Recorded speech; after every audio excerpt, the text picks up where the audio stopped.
Hello everyone, welcome back to US Military Explore.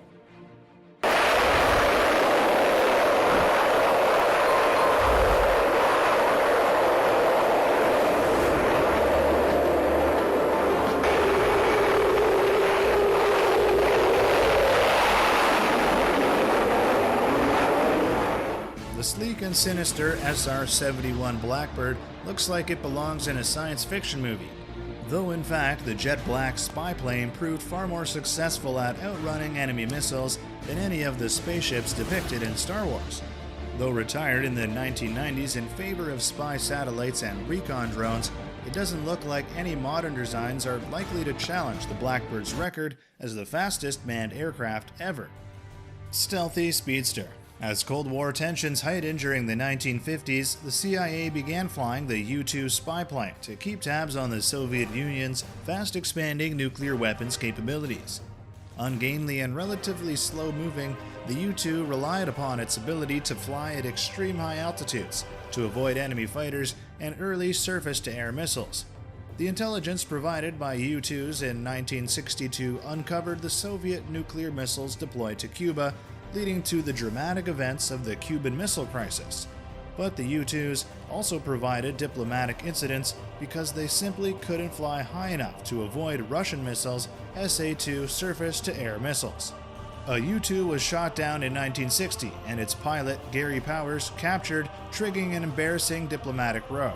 Another U-2 was shot down during the Cuban Missile Crisis, killing the pilot and escalating tensions between Moscow and Washington at a critical moment. 5 Taiwanese U-2s were shot down over China.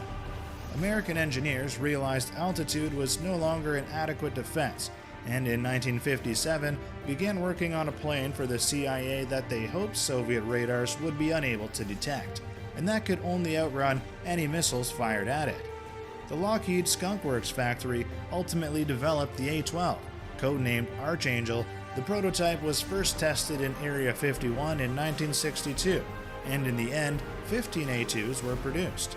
CIA A-12s flew a total of 29 spy missions over North Korea and Vietnam through 1968 in Operation Black Shield, losing 6 aircraft to accidents. Intelligence gathered by A-12 helped the CIA to map out North Vietnamese air defenses and located the USS Pueblo after it was hijacked by North Korea. The Air Force developed prototypes of an interceptor version, the YF-12, and later considered a high-speed bomber, the B-71, coming numerically after the XB-70 Valkyrie bomber that never entered production. There was even a bizarre M-21 drone carrier that launched a D-21 spy drone off its back. However, none of these spin-offs entered the service, and the A-12 was retired in favor of an Air Force-operated variant, the SR-71. The Blackbird could sustain speeds above Mach 3 with a so far unbroken manned flight record of Mach 3.3 or 3.5. The 3.3 record is confirmed, while Mach 3.5 is claimed by pilot Brian Shull to have been achieved while outrunning a missile over Libya in 1986. That speed is actually even more impressive than it seems, because while later Soviet MiG-25 and MiG-31 fighters could attain Mach 3, they could only do so for brief periods on afterburners, the aerial equivalent of an energy-burning sprint. The SR-71 could sustain Mach 3 flight for 90 minutes, at which points it required in-flight refueling. A Blackbird once set the record for flying from New York to London in 1 hour and 54 minutes. In effect, by the time it took a SAM system could lock onto an SR-71 traveling at Mach 3 and launch a missile, the Blackbird was already moving beyond the effective range of the missile. But Lockheed wasn't just counting on speed to evade enemy missiles. The Blackbird was the first operational airplane intentionally designed with a reduced radar cross-section to minimize the chance of detection. The Blackbird's chines, the knife-like tapered edges of the fuselage, were even coated with early radar-absorbent iron ferrite paint to help lower radar detection ranges. The chines were also found to provide additional lift and greater aerodynamic stability. However, the Blackbird wasn't a stealth plane by modern standards. It had a cross-section of 10 square meters, which Soviet radar technology soon proved capable of detecting anyway. Adding to the problem was the enormous heat exhaust plumes the SR-71's engines generated, which disrupted the air particles behind it in a manner visible to radar.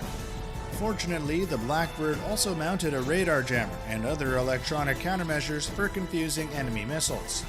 To cap it all off, it was capable of sustained flight at 85,000 feet, another unbroken record, and employed astro-inertial navigation system that used the stars overhead to calculate the plane's position. An impressive record. The first operational SR-71 unit was activated in 1968, based at Kadena Air Base in Okinawa, Japan. The locals nicknamed the recon bird Habu, Pit Vipers, a nickname which stuck amongst Blackbird pilots.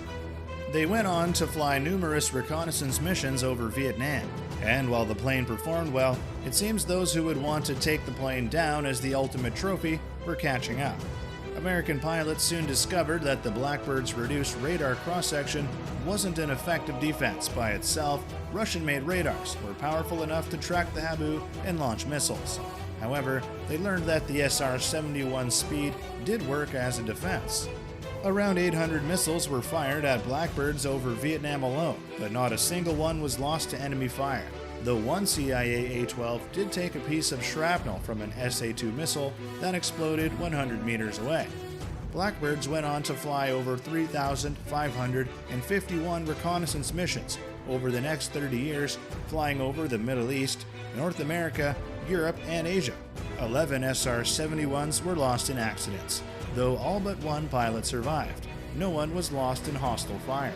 Blackbird pilot Colonel James Shelton Jr. recounted how his plane flew an epic 11.5-hour mission to photograph Israeli army positions near the end of the Yom Kippur War.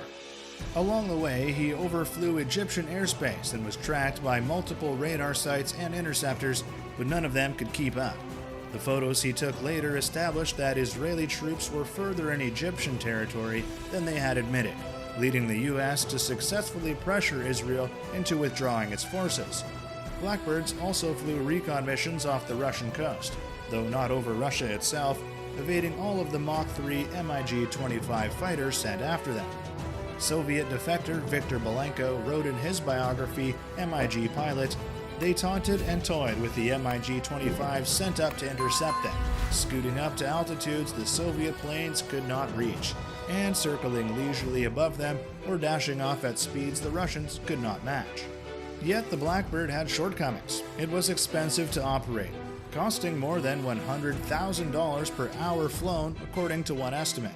Furthermore, an SR-71 required an average of a week of maintenance between each mission because the high-speed flights often caused bits and pieces of the airplane to loosen or come off. The Air Force was also worried that new Soviet SA-5 surface-to-air missiles had the speed and range to hit it. Most importantly, spy satellites and drones could handle the strategic missions that the SR-71 was supposed to perform. And the Blackbird, which relied on 1960s technology, had no data link to transmit its intelligence data back to base, so it was not considered ideal for providing data in a time-sensitive manner. The SR-71 was first retired in 1989, before 3 airframes were brought back into service in 1994. However, the operating costs of the small fleet were extremely high. Despite attempts by politicians like Senator John Glenn to save the program, the Air Force wanted to redirect funding to other projects, and the SR-71 was finally withdrawn from service in 1998. NASA's 2 Blackbirds were retired the following year.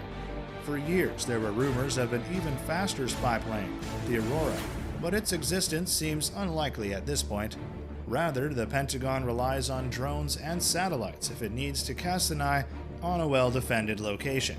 Why risk lives in diplomatic incidents using manned aircraft? The still classified RQ-180 Global Hawk stealth drone currently in development is believed to be the effective successor of the Blackbird. What about gathering intel over places where there is no threat from surface-to-air missiles? Then the Air Force can call upon the vulnerable 1950s-era U-2, which in heavily upgraded form is now flying photo reconnaissance missions over Iraq, having outlasted its successor by 2 decades and counting. Nonetheless, it looks like the Blackbird will remain the queen of speed for some time to come. And that's all for today's video. I'm very happy, and thank you for watching today's video. Hope you guys encourage us by one like and one subscribe. Now say goodbye and see you in the next video.